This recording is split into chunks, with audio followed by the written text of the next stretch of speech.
Nasdem sebut Demokrat penyebab rendahnya elektabilitas Anies. Ketika PKS mencalonkan Pak Mas Aher, kemudian Demokrat mencalonkan Mas AHY, itu hal yang wajar, itu hal yang menurut saya merupakan kewenangan daripada partai masing-masing, dan itu kita harus hargai. Tapi itu bukan menjadi keputusan. Nah, yang akan menjadi masalah kalau kemudian di antara partai-partai rencana berkoalisi ini memaksakan keinginannya salah satu dari kadernya harus menjadi calon wakil presiden. Itu saya pastikan katakan bahwa koalisi pasti akan gagal kalau seperti itu. Tadi kami ini ingin menang gitu ya. Demokrat, Nasdem, PKS ini ingin menang. Nah, untuk bisa menang ini kan kalau dari kami jelas ya, sikapnya saat ini kita rumuskan sama-sama formula kemenangan. Kita sudah tahu kriteria capres-cawapres seperti apa. Kita hitung benar capres yang memungkinkan untuk bisa meraih kemenangan gitu. Bagaimanapun kan, kita lihat juga data dan fakta banyak di berbagai survei Anies AHY cukup kuat gitu. Dan cenderung menang di berbagai. Nanti akan dalam sehari dua hari ini akan ada kejutan. Pimpinan-pimpinan partai akan berkumpul dalam sehari dua hari. Ada namanya moment of surprise. Tapi benar-benar ini karena apa? Segala sesuatu perlu kecermatan dan ini sifatnya resiprokal. Jadi kalau kita mem kepada berapa dan orang siapa maka koalisi perubahan itu seperti ditarik kanan dan kiri dan mulai robeklah benang-benangnya. Nasdem sendiri sepertinya mulai pelan-pelan angkat bendera putih melihat situasi ini.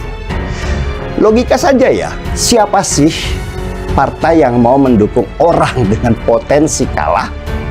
Semua partai ingin menang karena di sanalah mereka bisa bertahan. Apalagi Nasdem melihat surveinya Anies selalu anjlok di setiap lembaga-lembaga survei yang kredibel mengeluarkan hasil surveinya. Nama Prabowo Subianto yang dulu tenggelam akibat gabung di pemerintahan Jokowi semakin menguat akibat di-endorse langsung oleh Presiden. Hubungan anggota parpol koalisi pendukung Anies Baswedan memanas. Nasdem menyebut Demokrat jadi penyebab rendah atau turunnya elektabilitas Anies. Demokrat dianggap sebagai penyebab berawal dari pernyataan Ketua Bapilu Partai Demokrat Andi Arief yang akan memikirkan opsi lain atau keluar dari koalisi jika hingga Juni tidak ada kepastian deklarasi Capres-Cawapres. Waketum Partai Nasdem Ahmad Ali menilai opsi lain yang disampaikan Partai Demokrat, yaitu akan keluar dari koalisi jika AHY tidak jadi Cawapres Anies. Mungkin bisa jadi karena ketidakpastian AHY jadi Wapres, atau dia ingin mengatakan bahwa kalau Anies tidak dengan AHY, kami akan keluar, kata Ali dalam sebuah pernyataannya yang dikutip Rabu 31 Mei. Menurut Ali, turunnya elektabilitas Nasdem, Demokrat, dan Anies di Litbang Kompas lantaran Demokrat ingin memaksakan ketum atau kadernya menjadi pendamping Anies. Jangan-jangan Anies ini tidak naik surveinya, dan kemudian partai-partai yang berkoalisi turun surveinya karena ada partai yang sudah secara terbuka memasang-masangkan. Terkesan memasangkan Anies dengan kader tertentu, ujar Ali. Supaya kita tidak membangun asumsi yang kemudian membuat kegaduhan yang berpotensi membuat keretakan di internal koalisi. Sebaiknya semua kader atau parpol konsisten saja dengan pernyataan tunduk ketumnya. Bahwa kenapa kemudian partai politik selalu ditempatkan sebagai institusi yang tidak dipercaya rakyat karena inkonsistensi itu. Jadi hari ini bicara mendukung Anies tanpa syarat, besok ketika tidak diuntungkan saya mundur deh imbuhnya. Calon wakil presiden kejutan pendamping Anies Baswedan akan memicu problem bagi Koalisi Perubahan untuk Persatuan atau KPP khususnya untuk Partai Nasdem. Pasalnya, Cawapres kejutan pendamping Anies Baswedan diprediksi bukan Ketua Umum Partai Demokrat AHY atau Ahmad Heriawan Aher. Padahal untuk Demokrat, AHY merupakan harga mati agar pihaknya tetap berada di KPP. Ini sejalan dengan PKS yang menginginkan Aher menjadi Cawapres. Bagi Demokrat, AHY harga mati jadi Cawapres karena sudah menurunkan standar dari Capres. Bagi PKS, Aher juga harga mati karena kader PKS belum pernah jadi Capres atau Cawapres, ungkapnya.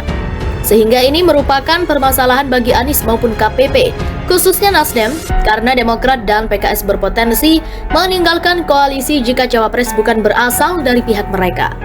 Ini problematik bagi Nasdem dan Abbas. Apakah PKS dan Demokrat masih mau berkoalisi jika Cawapresnya orang lain? Ucapnya dikutip Win Newsworthy dari Twitter @miduk17. Bagi Demokrat, AHY harga mati jadi cawapres karena sudah menurunkan standar dari capres.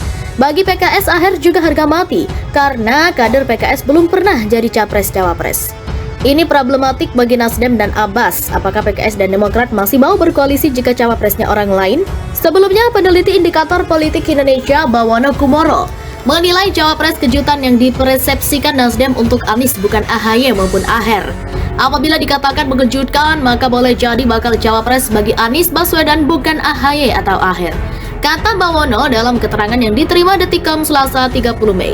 Karena apabila salah satu dari dua figur itu dipilihan sebagai cawapres Anies, tentu bukan hal mengejutkan.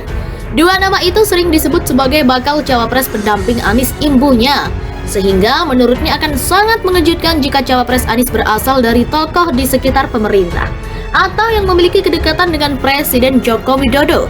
Memang akan sangat mengejutkan apabila bakal cawapres pendamping Anies Baswedan merupakan figur di sekitar pemerintahan saat ini, bisa menteri di kabinet Presiden Joko Widodo dan juga figur lain memiliki kedekatan politik dengan Presiden Joko Widodo, katanya.